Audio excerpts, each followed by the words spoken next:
Welcome to SME Biz Hub, the leading integrated digital SME content platform that aggregates all national SME-related information and interventions by all stakeholders to enable SMEs as well as the different entrepreneurship stakeholders make informed decisions.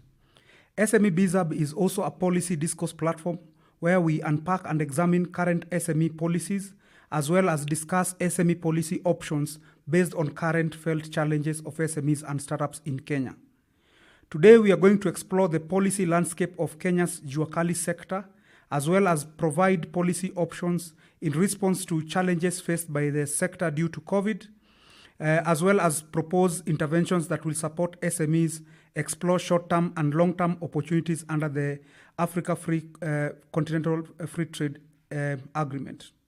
To help us unpack all this is Mr. Nyamai Wambua, who serves as the head of programs and linkages at the Kenya National Federation of Jua Kali Associations.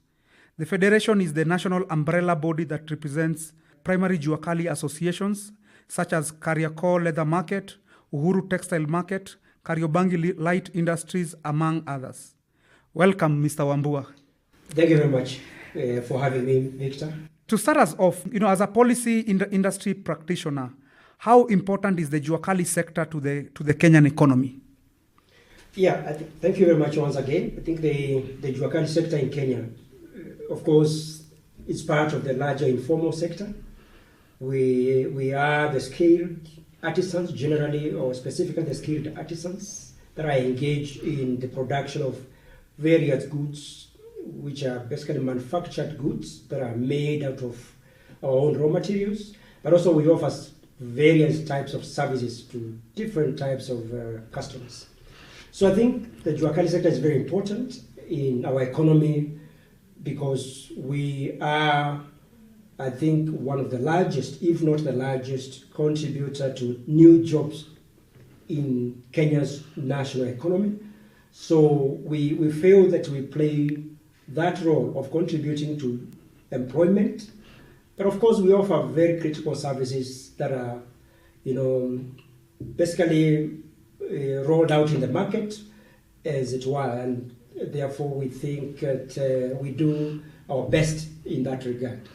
Yeah, so I think the importance of course, the SME sector and specifically the informal jua kali sector is very important to the Kenyan economy. I think looking at data from Kenya National Bureau of Statistics, we are seeing the sector employing over 80% of new jobs created that in 2019. So maybe could you take us through the challenges that the sector faced 2020? Especially during the pandemic, when things were very hard for business in Kenya. I don't know, from your perspective, what were the major challenges that the sector faced? Yeah, thank you, Victor, once again. I think, of course, one, we appreciate that 2020 was actually a very phenomenal year, not only for the jua kali sector in Kenya, but actually for everyone in Kenya and across the globe because of the COVID-19 pandemic. Yeah. But particularly and specifically to our sector, I think one of the biggest challenges that we faced, I must say, was actually the shrinking of our traditional markets. I think the COVID-19 pandemic restrictions and prevention control measures that were being taken by the government through the Ministry of Health affected just like any other sector, but more particularly the jua kali sector, because we were the restriction of movement, for example, definitely affected our markets, and therefore people were not able to come to our markets, to our work sites, to purchase and buy our products and of course our services.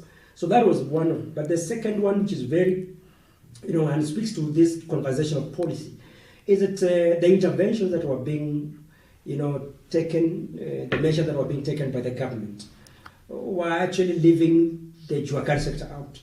And I must say that maybe from the beginning we were not captured in most of these interventions, and because the jua kali sector is part of the large informal sector, so we are a very vulnerable sector because most of our members operate, on a day, hand-to-mouth kind of business. And therefore, there were no particular interventions to cushion members of the Juakali sector from the effects of the COVID-19 pandemic. Yeah, so I think that's you raise a very important issue in the sense that, again, going back to data, we are seeing 79% of SMEs are informal. Yes. So largely that's where maybe the Juakali sector falls. And I think what you're raising is the tax breaks, the pay-as-you-earn reduction, the VAT reduction, corporate tax reduction, didn't really have a direct impact on the sector. Maybe as an alternative, what in terms of interventions, what would you have espoused to see as a government interventions towards the sector? I don't know if you have thoughts around the same. Yeah, of course, yeah, correctly. We are part of the larger SME sector, but of course we must appreciate that tax sort of interventions, holidays and all those kind of rebates, refunds and related, largely target the taxable small businesses. Most of them are actually formal. They are actually at a higher category of the SME. But the Juakali sector, most of them are not registered and they are not necessarily within the taxable brackets. So that is why we felt that while the government did very well in terms of giving tax holidays and all sort of things, we were not captured. But to answer your question, I think we would have thought, we would have expected at least some of our members, even if it's not all of them, could have benefited from the cash transfers. We would have wanted a more targeted, sector-targeted approach to financial cushioning, through grants to the members of the informal sector. But the last, in terms of practical proposals and interventions, which came a bit late actually, after negotiations and lobbying with relevant government agencies, was actually procurement opportunities. There has been, of course, government policies and legal frameworks that say certain percentages of government procurement opportunities should go to the SME sector. But that has not been coming through, especially for the Juakali sector. But we are lucky that there was one attempt during the COVID-19 intervention where the government, through the economic stimulus program, decided to procure school desks from the Juakali artisans and workshops across the country. And I think that was something that we hope going forward could have, because that brought money and gave money to the pockets, or put money to the pockets of the Juakali artisans, so to speak. I think that's very important actually. So in terms of policy landscape, of course now we have the policy landscape during COVID. But the question that probably I wanted to ask is in terms of the policy landscape for the sector. Are there any gaps? Of course, now there is the challenge that we have during COVID. But the question is more broadly: are there any policy gaps that you've seen over the years that are still not being addressed? Yeah, great. I think of course, we have policy gaps in the general SME space in terms of policy and legal framework within the overall SME place. One is that we have a local, our Kenyan, we have a legal framework which we call the Micro and Small Enterprise Act 2012, which actually now gives us at least a basis, a platform, a policy and legal platform. But we still feel that that piece of legislation still leaves out largely the informal Juakali sector, especially when you look at the categorization of who a micro and small enterprise is, what constitutes a micro and small medium enterprise. We feel that that act needs to be revised to capture the larger informal sector. But the second one is, we have not been having a policy. We had a legal framework, but we have not been having a policy framework. And I know there are attempts. There has been an attempt to provide an SME policy. I think drafts have been made, But we still feel that the informal Juakali sector needs a specific policy that addresses informality, not from an aspect of formalization. I think most of the policy drives, most of the policy initiatives and interventions, they target formalizing the informal sector. That is not necessarily the conversation. We have our own way in the Juakali sector how we operate. It may be crude and a bit not very formal, but I think we need to appreciate that when we formalize the informal Juakali sector, it does not necessarily lead to its growth.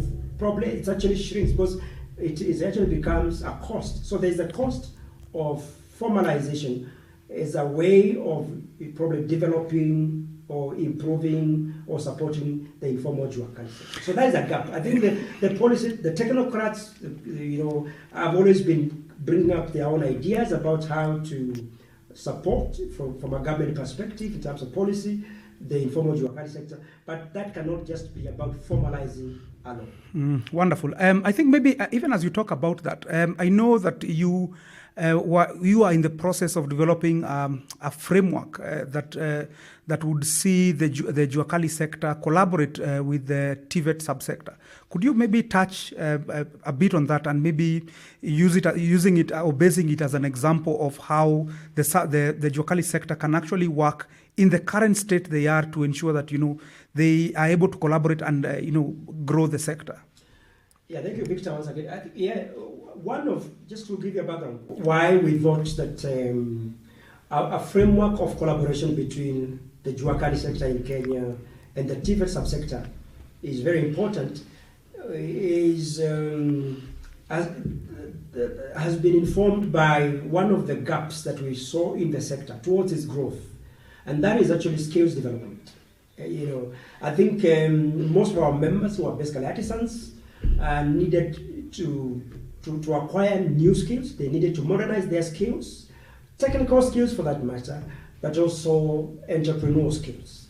So I think we thought that because of the nature of our sector, which is skill-based, occupational-based, most of our members work using their own hands and very basic tools, but they are also graduates.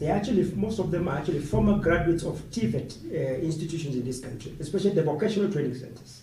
So that is why we felt that going back to the same subsector of the education sector would be helpful for us. We are looking at three major issues. One, in that collaboration, for example, we think that this country has been producing a lot of graduates from the education sector, whether it is especially post-secondary graduates, whether they are college graduates, TVET, or even university and higher education graduates. And when they have been, they have graduated from their colleges, they are not able to find jobs. So we felt one of the intervention for us to collaborate with the TVET sector, subsector in Kenya, is to be able to find ways of how the students and learners in the TVET sector are able to find attachment and practical experience in our work sites, which are actually manned by the Juakali sector. So that is one. The second one is that because we need to build the capacity of our artisans, we require further training, upskilling, and I think the TVET subsector provides the institutions that have the curriculum, for example, or the basis of the curriculum of our vocational and education training, and therefore our members will be able to enroll for short courses if they so wish, so that they are able to upskill their areas of occupations. But the last but not least is that in terms of entrepreneurship, in terms of commercial interest, the government of Kenya has invested heavily in equipping and developing or upgrading the infrastructure of TVET institutions in Kenya. But most of those have been lying idle. They largely were meant for training, modernizing training and skills development. But then we realized that they could still be used to produce and offer other services that are not necessarily training. And we thought that our members, who are very experienced artisans and are business people, could actually work with specific technical and vocational training institutions so that they are able to jointly use and utilize the investment that has already been made by the government together with other development partners for purposes of actually bringing this industry and academia linkage so that we are able to maximize or optimize that investment and also provide an incubation environment for the students who are within those institutions to be able to see how to commercialize their skills even before they graduate. But also we also wanted to add to that is to expose the instructors, the lecturers for that matter, to the industry environment so that there is a pollination of industry practice and a training and academic experience. Those are the three major. And we are very happy that we have received the support from not only the government but also development partners, including the GIZ, towards development of that framework, and we are ready to pilot. Thank you very much. That's very interesting. Even as we close, cognizant that Africa commenced trading under the Africa Continental Free Trade Agreement in January 2021. Of course, there are challenges that pertain rolling out of this dispensation. So I'm just wondering, as a sector, as an industry expert and also as a sector, how should we respond? How should the different stakeholders respond? How should the informal sector respond to ensure that they're able to get benefit from this agreement? Of course, as I mentioned, it's still challenging. It's still early days. But the question is, are there any low-hanging fruits that both the federation as a stakeholder, as well as the Juakali sector themselves, and even as you answer that, what kind of interventions would you want to see from government as well as the different industry players such as KEPSA, KNCCI, and CAM, etc.? Yeah, of course, the African. Yeah, thank you very much again. The continental free trade area is very important. One is because it brings all of us as an African people under one roof, and it enhances our interactions. Of course, our different countries and jurisdictions notwithstanding. But I think it enhances the integration. The African continental free trade area is a platform to encourage African integration. And intertrade, African intertrade is very important.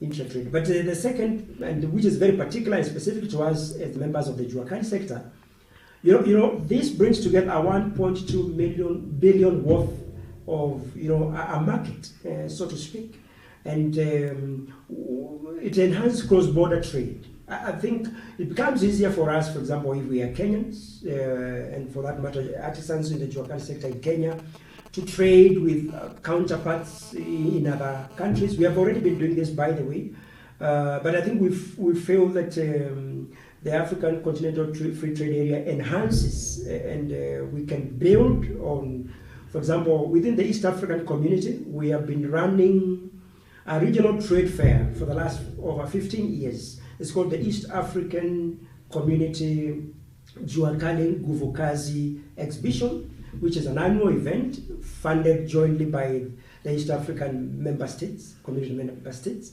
Now that we are getting into an African, a whole African free trade area, we feel that we could move to the Comesa region, could move to the SADC, could move to even the Central Africa region, Western Africa region, and even Northern Africa region. So I think for us, is market access. It's huge. I think it also brings in the issue of competitiveness. I mean, we need to look at whether our products are competing effectively in the market, in the same larger market, with probably our counterparts in Rwanda or any other country for that matter, African country for that matter.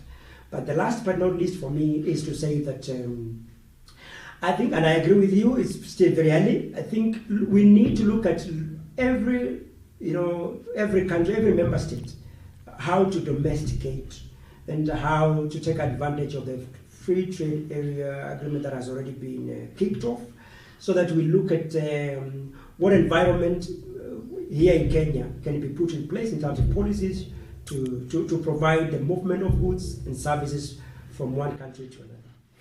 Interesting. Thank you very much, Mr. Wambua. I think that's a perfect place to wrap up this episode. I hope the session has been helpful to all of you, and we invite suggestions for topics that would you'd want us to tackle. Thank you very much, Mr. Wambua, for coming to the program. Thank you very much, indeed. Thank you so much. Thank you very much. Remember to subscribe to our channel, SME Biz Hub, as well as follow us on social media. Thank you very much, and see you next time.